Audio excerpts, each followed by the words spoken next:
right, guys, welcome back to the show. Thank you for making me a part of your day. Today's Thursday.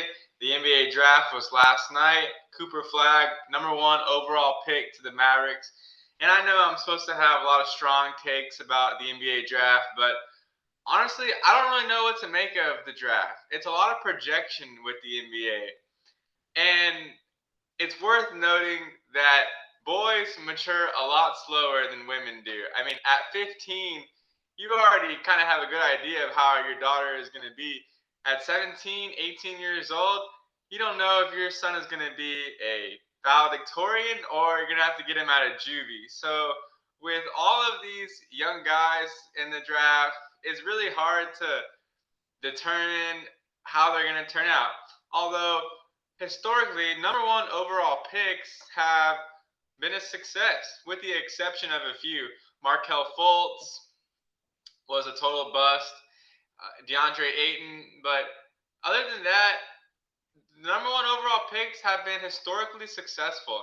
And last night with Cooper Flag going to the Dallas Mavericks, I anticipate Cooper to come right into the Mavericks where there's already infrastructure present and contribute 20 points per game. I think Dallas is going to be a really interesting team in the next 5 years or so. I mean, with Anthony Davis and Lively and Kyrie when he comes back from injury, and you still got Clay out there on the perimeter, catch and shoot guy.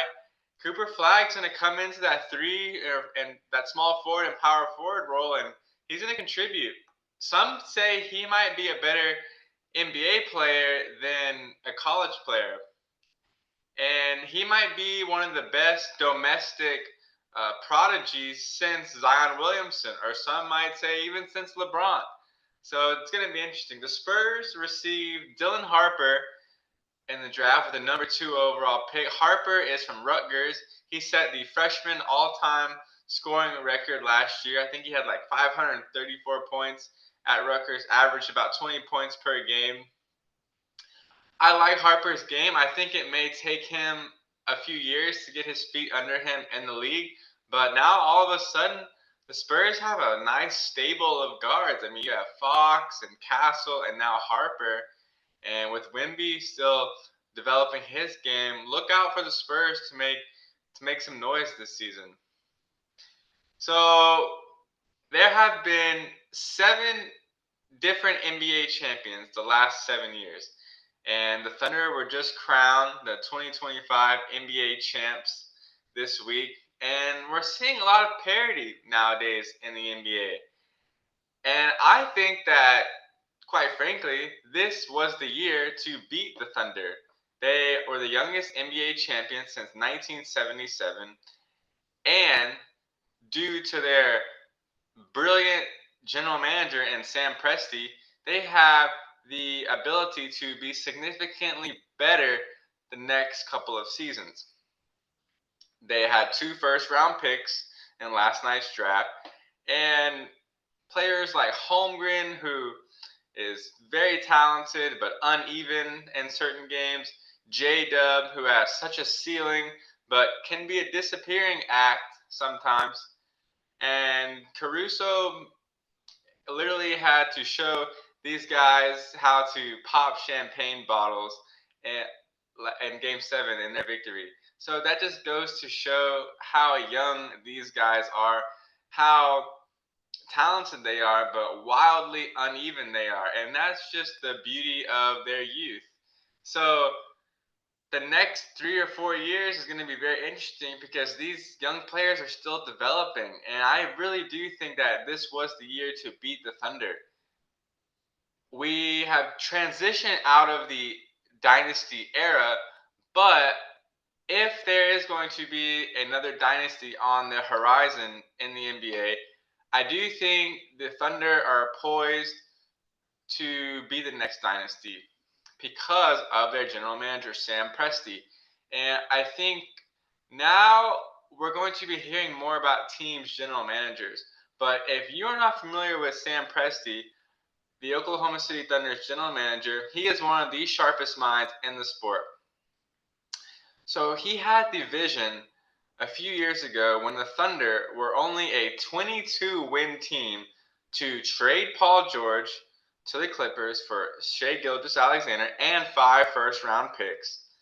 So then, with those first-round picks, they drafted Jalen Williams, J-Dub, from Santa Clara, who was not a huge recruit coming out of high school, and he brought in a solid veteran player like Alex Caruso. He also had the vision to have Chet Holmgren sit out a whole entire year, kind of a cautionary tale, and Chet produced some very valuable minutes in this finals. So the fact that they have over 15 plus first round picks going forward, the fact that they have so much cap space going forward in the future, and their roster construct with Cason Wallace, Lou Dort, Hartstein, the pieces that Sam Presti has masterminded and put together, it honestly reminds me of the Philadelphia Eagles. They don't overpay for their stars, but they systematically have built a team with a lot of depth. And it's interesting. The last 7 champions have not made it past the second round the following season. Therefore, effectively destroying any new dynasties to emerge. Now, I really thought the Denver Nuggets might be the next dynasty, but boy, was I wrong. They aged very fast and they just fell apart.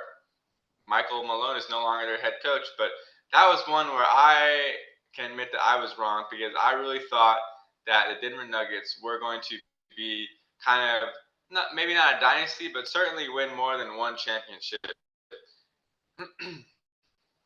However, Oklahoma City, they could be the next dynasty with their draft capital and their young core. And it's just such a shame what happened to Tyrese Halliburton in Game 7. I mean, he said before Game 6 that he understood the risks that were associated with his injury. Had it been in the regular season, he would have sat out a few weeks. He saw the MRI. He knew there were some weaknesses in there. And the doctors told him, like I said, if this was the regular season, we would advise you to stay out. Obviously, Game 7, Game 6, and Game 7 of the NBA Finals, you're not keeping Halliburton off the floor. And he played brilliantly in Game 6. So Game 7, he comes out, hits his first 3 out of 4 shots. All threes. I mean, he was playing great. And then just in a freak accident, a freak play, he tears his Achilles. So it brings me to my next point, and I really think the NBA is on notice here. But the NBA needs to shorten the playoffs. Move off of 7-game series until you get to the finals at least. Achilles injuries used to be like old man injuries, playing pickleball or the last ski run of the day, you get an Achilles injury. Not for athletes who are in their 20s, but we have now saw in this past season 3 Achilles tears and 8 injuries that have caused players to be out a considerable amount of time. Now Jason Tatum and Tyrese Halliburton will not be playing next year due to an Achilles tear. So I think the NBA really ought to consider shortening definitely the first round, maybe to 5. I'm not asking for one-offs, but it's interesting because college basketball, the ratings are always much higher during March Madness than they are during the NBA Finals. And part of the reason why that is because there is urgency. It's one game. You have to watch it. It's a winner go home. Now, like I said, I'm not asking for one-offs in the NBA playoffs, but I do think it would increase the overall ratings if you maybe take like the first and second round to 5 games and maybe even the conference finals. But I'm okay with the conference finals and the NBA finals being 7 games. I think that's fine. But we're seeing so many injuries nowadays where the NBA is on notice. I mean, when I watched that game and Tyrese Halliburton went down, I mean, it just took all the air out of the arena and the players, and it was just kind of hard to watch going forward. Um, yeah, and it shouldn't take 10 weeks to determine the team who dominated the regular season is going to dominate the playoffs. The Oklahoma City Thunder were the best team during the regular season, and they were the best team in the playoffs. It doesn't take 10 weeks to identify or understand that water is wet, you know? I don't know. And baseball used to be the sport that was kind of stuffy. The MLB would not make changes for the longest time. But now, over the course of the last few years, they have made a lot of changes. It's kind of been a renaissance for baseball, honestly. Now, the games used to be so slow and so boring, you wouldn't even talk about baseball. Sports analysts and reporters would dread talking about baseball because it was just so slow. But now, with this renaissance, the games are a lot quicker and they're a lot more exciting, frankly. So, with Halliburton's injury to the Eastern Conference, it totally opens up the conference. In addition, with Tatum going down as well, you have the Celtics who are kind of in a gap year next year, and also some might say the Pacers are as well. So that puts a lot of pressure on teams like New York who got bounced by the Pacers. Had Halliburton been injured in that series against the Knicks likely would have made it to the NBA Finals. So that puts a lot of pressure on the Knicks. It puts pressure on the Cavaliers, who were the number one overall seed in the East, but got bounced early. It puts pressure on them. It puts pressure on teams like Miami. So the East is wide open with Halliburton and Tatum going down now. Detroit is also a team on the come up in the East. Orlando with Banchero. Detroit, obviously, with Cunningham. Be on the lookout for those two young teams to really make a push next year. So, something that I really can't wait to talk about on this show is the Kevin Durant trade to the Houston Rockets. So, KD is a very polarizing figure. He's often on Twitter, Instagram, going back and forth with naysayers. He's one of the only professional athletes that I have seen in my life who will go out of his way to banter with people online. And it honestly was something that I held against Kevin Durant for a while because I would think, why are you, Kevin Durant, who is one of the best basketball players in the world, going at it with someone online on Twitter? It was just something that I was always very unsure about and curious about. So Kevin Durant is very polarizing. He has an interesting personality, and with that, he can rub people the wrong way. And it's also worth mentioning that his leadership style is very different. He does not have the same leadership style as a LeBron James or Stephen Curry, for example. He's a bit more on the reserved side. He likes to say, I just do me and chill. I just hoop and chill. And with Kevin Durant going to the Rockets, there's two sides to the coin. It can either hurt his legacy or help his legacy.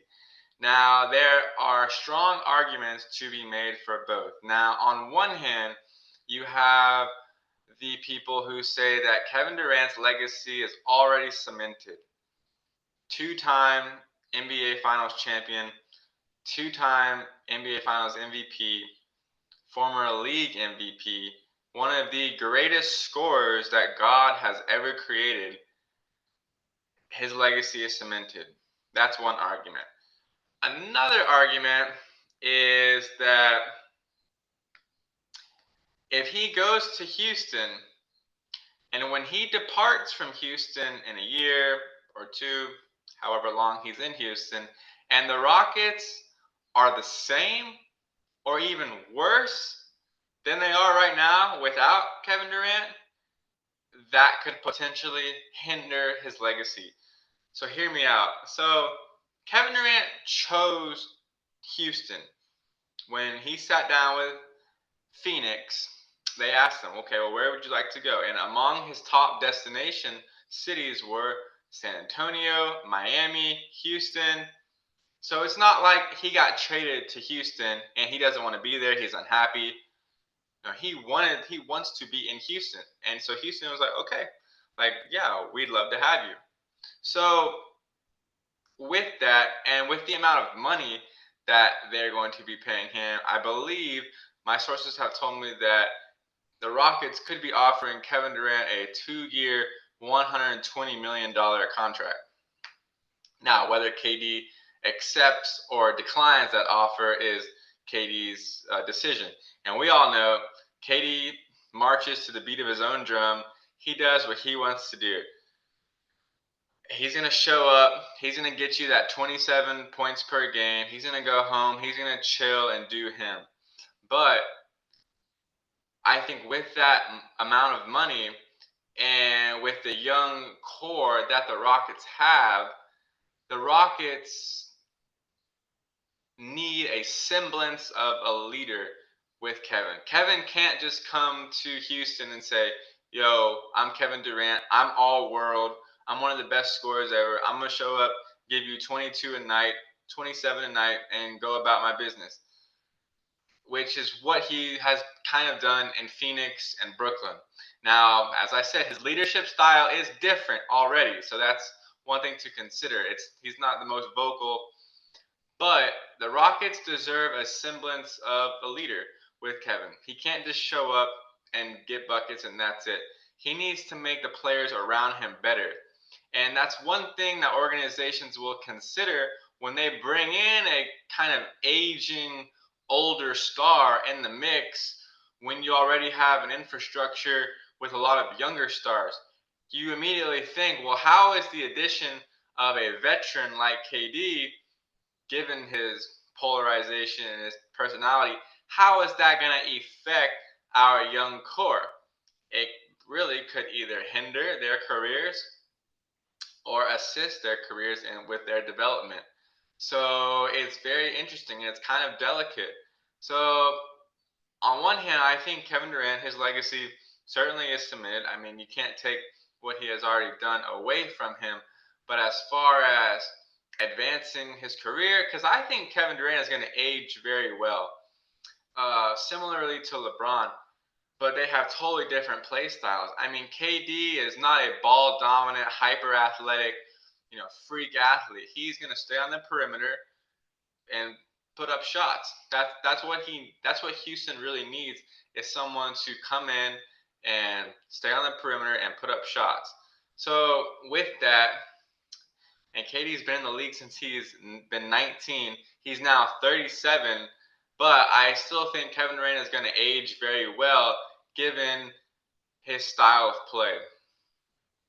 So I think the Rockets really benefited from this Kevin Durant trade because the Rockets shot the least amount of three-pointers in the playoffs when they were still in it. So adding Kevin Durant is exactly what they need.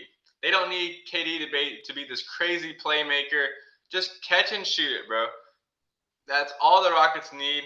And at this point in his career, it's what Kevin Durant needs too.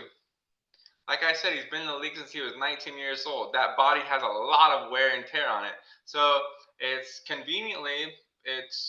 what both parties need. Kevin Durant doesn't need to come in and be some amazing defensive, and that's another thing.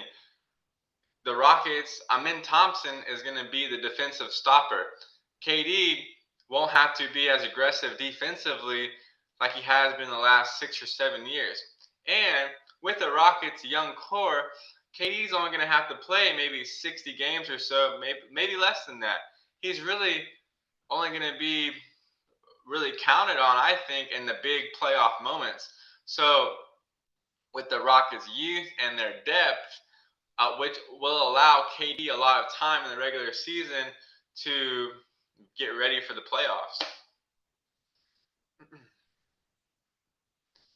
Stephen A. Smith on First Take said that the Rockets are now instant title contenders and would not be surprised if they won the Western Conference Finals.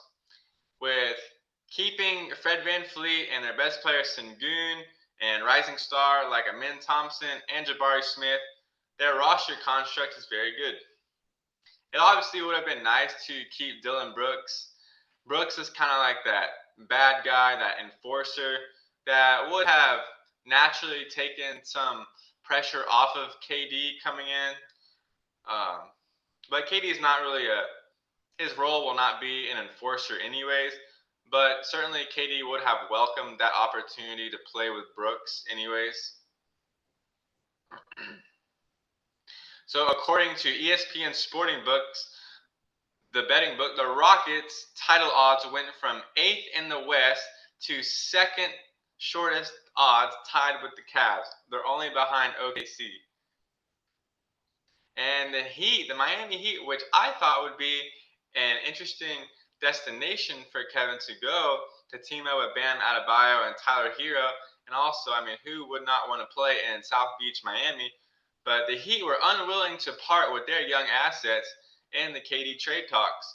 They were reluctant to part with Jaime Jaquez Jr., Highsmith, the number 20 pick, and other assets, which is mind-boggling to me because Pat Riley loves to have stars on his team. So I'm very curious as to what Pat Riley was thinking in regards to not giving up those minor assets to get someone like Kevin Durant. But hey, I'm not complaining because I'm glad KD's coming to Houston. So some other sports news circulating. So Jon Jones is announcing his retirement. And Jon Jones is one of the greatest mixed martial arts fighters of all time. I can remember growing up watching his fights against Rampage Jackson and Stipe Miocic and all these guys, and he's a legend. But I'm a little disappointed that Jon Jones is retiring. I wanted to see him fight Tom Aspinall, and with Jones's retirement, it makes Aspinall the heavyweight champion by default. So I'm just thinking, like, if you really don't like this guy, then why are you now going to retire and reward him with the heavyweight title? Why not just fight him? But I think that Jon Jones despises Tom Aspinall so much that he's not even willing to fight him, get in bed with him, so to speak, and which would in turn allow Tom Aspinall to make a bag off of that fight. Jon Jones doesn't like Aspinall so much that he's not even willing to give Aspinall a fight.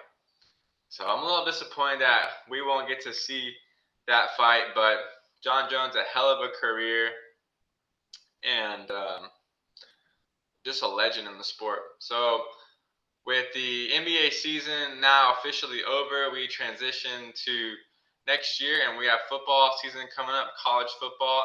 Texas State is about to become the next member of the Pac-12, which is very exciting as a former Bobcat myself.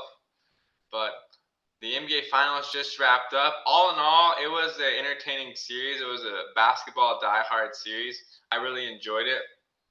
Hate to see Tyrese Halliburton go down like that, but this new era of the NBA where there's no more dynasties, and I really think that the GMs are going to become a lot bigger personalities. But the Thunder are poised. They are primed to make a run here, guys. And this was the year to beat the Thunder, and nobody got it done. So the West is in trouble, but I think you're going to start seeing teams like the Rockets and the Spurs kind of emerging. And with the addition of Kevin Durant, it's interesting. It's either going to hinder or help his legacy, and time will only tell. But I'm really excited that Kevin Durant's the newest addition of the Houston Rockets. I can't wait to see him out there at the Toyota Center. And yeah, but that's all I have today, guys. Thank y'all so much for making me a part of your day. Make sure to like, comment, and subscribe. All right.